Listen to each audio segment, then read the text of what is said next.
Assalamualaikum warahmatullahi wabarakatuh. Salam guru penggerak. Perkenalkan saya Robi Bian Swandana, calon guru penggerak Angkatan 7 dari Kabupaten Garut, Jawa Barat. Dengan fasilitator Ibu Haja Ela Nurlaela, SPD, MPD. Dan pengajar praktik Ibu Hajah Ismaryani, SSI, APT. Pada kesempatan ini saya akan menyajikan koneksi antar materi modul 2.1 pembelajaran berdiferensiasi. Berikut saya sajikan koneksi antar materi.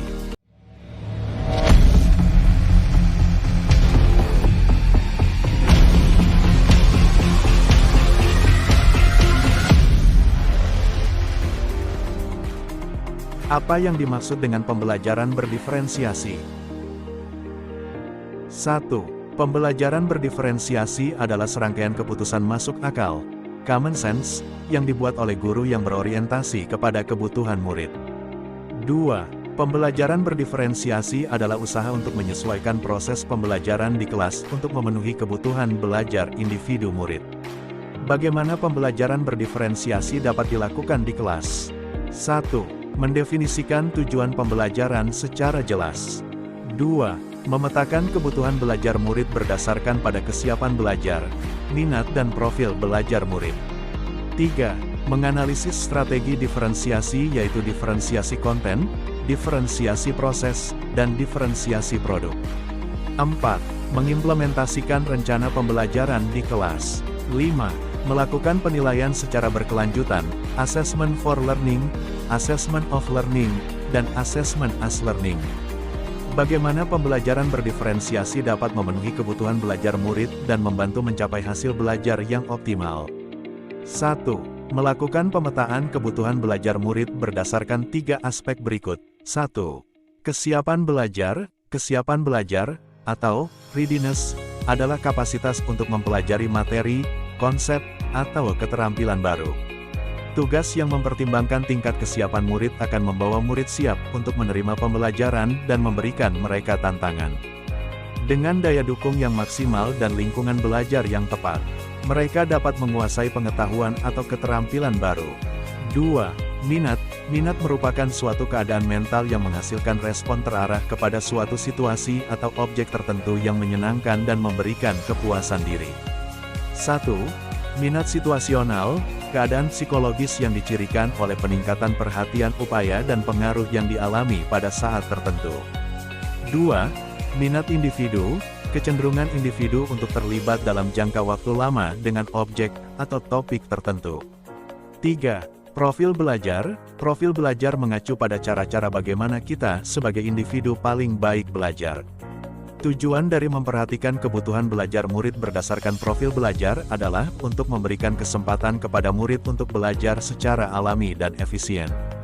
Meliputi lingkungan belajar, pengaruh budaya, gaya belajar, visual, auditori, kinestetik, preferensi berdasarkan kecerdasan majemuk. 2. Menerapkan strategi diferensiasi dalam pembelajaran. 1. Konten. Konten adalah apa yang kita ajarkan, materi, pada murid-murid kita berdasarkan kesiapan, minat, dan profil belajar murid. 2.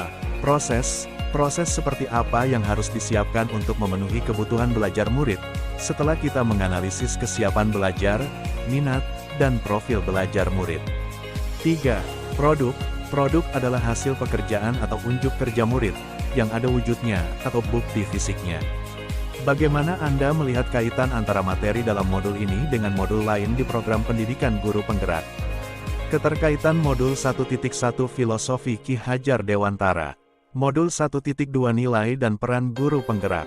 Modul 1.3 Visi guru penggerak. Modul 1.4 Budaya positif. Dan modul 2.1 Pembelajaran berdiferensiasi. Pembelajaran berdiferensiasi dengan filosofis pendidikan Ki Hajar Dewantara. Tujuan pendidikan menurut Ki Hajar Dewantara, yaitu menuntun segala kodrat yang ada pada anak-anak agar mereka dapat mencapai keselamatan dan kebahagiaan yang setinggi-tingginya baik sebagai manusia maupun sebagai anggota masyarakat. Melalui pembelajaran berdiferensiasi, seorang pendidik berupaya menuntun murid untuk memenuhi kebutuhan belajar berdasarkan kodrat murid. Dengan pembelajaran berdiferensiasi, pendidikan menjadi tuntunan supaya lebih berpihak pada murid. Pembelajaran berdiferensiasi dengan nilai dan peran guru penggerak. Dengan nilai reflektif, seorang guru penggerak mampu memetakan kebutuhan belajar murid. Dengan nilai inovatif, mampu secara mandiri berinovasi dalam pembelajaran untuk menyesuaikan dengan kebutuhan murid. Dan dengan nilai kolaboratif, seorang guru penggerak mampu berkolaborasi dengan semua pihak baik warga sekolah maupun stakeholder untuk mengidentifikasi kodrat anak. Dengan perannya sebagai pemimpin pembelajaran melalui pembelajaran berdiferensiasi, seorang guru penggerak mampu menciptakan pembelajaran yang menyesuaikan dan memenuhi kebutuhan belajar setiap muridnya. Pembelajaran berdiferensiasi dengan visi guru penggerak. Visi guru penggerak adalah gambaran murid di masa depan yang mencerminkan profil belajar Pancasila. Untuk mengimplementasikan visi tersebut diperlukan berbagai prakarsa perubahan yang bisa dicapai dengan inquiry apresiatif melalui tahapan Bagja. Pembelajaran berdiferensiasi merupakan salah satu prakarsa perubahan yang mengakomodasi kebutuhan belajar murid untuk mewujudkan murid impian yang kita cita-citakan. Pembelajaran berdiferensiasi dengan budaya positif. Budaya positif adalah nilai-nilai, keyakinan-keyakinan, dan kebiasaan-kebiasaan yang berpihak pada murid agar murid dapat berkembang menjadi pribadi yang kritis, penuh hormat, dan bertanggung jawab. Dengan pembelajaran berdiferensiasi, murid dihargai serta dipenuhi kebutuhan belajarnya, sehingga murid nyaman, senang, dan aman dalam belajarnya, sehingga akan tercipta budaya positif. Demikian pemaparan dari saya. Salam guru penggerak. Wassalamualaikum warahmatullahi wabarakatuh.